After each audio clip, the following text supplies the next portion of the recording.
Singer Maya interview. Okay, if Singer Maya does an interview, this is for all y'all that watch a lot of her interviews. Number one, you know they gonna try to bring up the diet. They've gotten out of that for a long time. They're going, what are you eating? Now remember now, keep in mind that Maya in her most healthiest weight,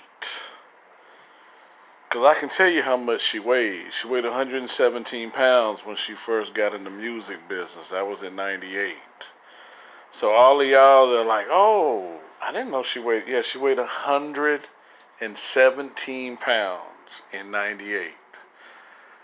All of that 1998 self-titled Maya album, she was 117 pounds. Now, through the 2000s is when she glided and slided between 121 and 126.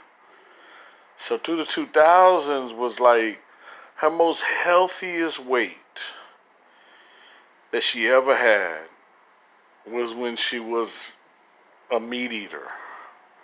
No vegan, no vegetarian. She was just like me and you, like everybody else. She just ate everything. She went to Joe's Crab Shack and everything when she was in Houston. She would go down there and just, get down. That was all through the 2000s. We talking about Maya Marie Harrison. So, through the 2000s, remember what I told you what her weight was? 121 to 126. She was either 121, 22, 23 to 45, 26. Through the 2000s.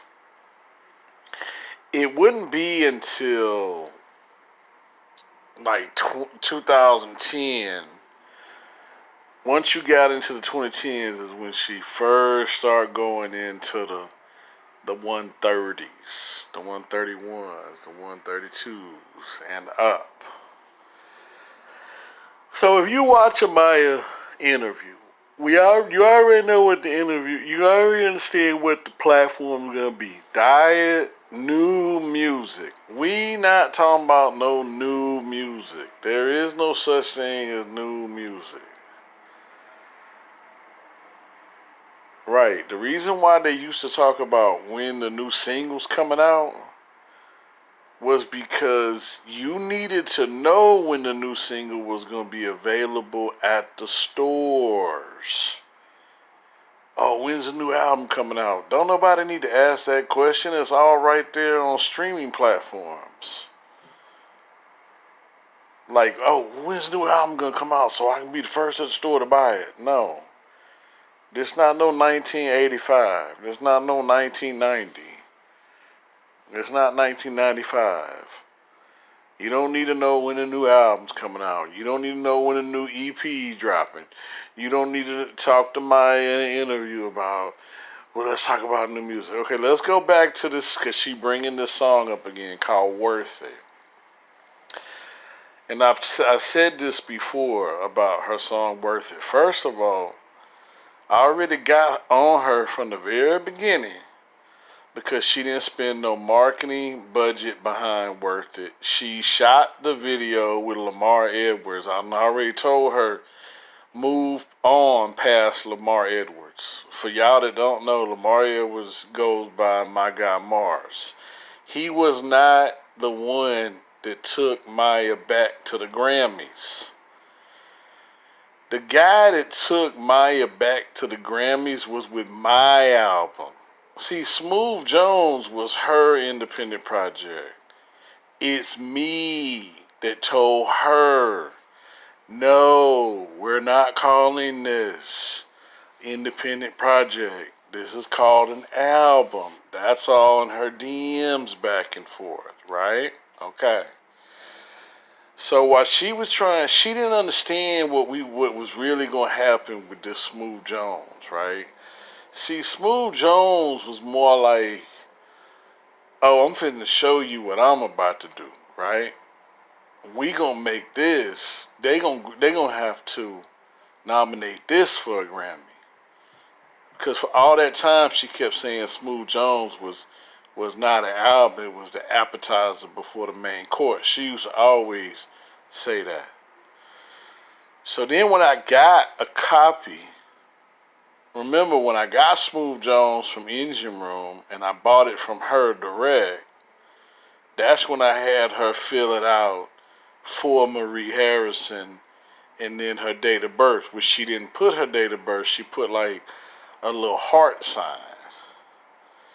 And I asked her, I was like, why you didn't put your date of birth like I just asked you to? And she came up with something. I forget what she said. But anyways, Smooth Jones took her back to the Grammys, but that wasn't with Lamar Edwards. That was with a guy named Phil Day. And some of y'all that have listened to some of my other like fan testimonials of Maya, y'all remember this particular audio where I touched on Phil Day. Phil Day was basically like a friend of hers. He's from DC. She's technically born in DC, but she's from Maryland. But her and Phil Day, they know each other. You see what I'm saying? But he was the one, not Lamar Edwards. Phil Day was the one that took Smooth Jones to that next level to send Maya back to the Grammys. That was in 2017 when she went back to the Grammys. Smooth Jones came out in 2016. She went to the Grammys in 2017.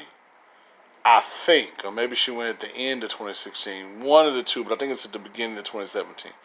But anyways, the point is, Phil Day is what you're looking for, right? That's who you go back to. So it takes you back to Worth It. What are we doing? Why you got Lamar Edwards in this video? Why you got Lamar Edwards back in here again? No. Y'all know who's supposed to be in the song Worth It? His name is Phil Day, not Lamar Edwards. I want Lamar Edwards out of there. I think she's gotten rid of him. I'm not positive, but I think she has finally moved on from My God Mars because she going too far with it. You see what I'm saying?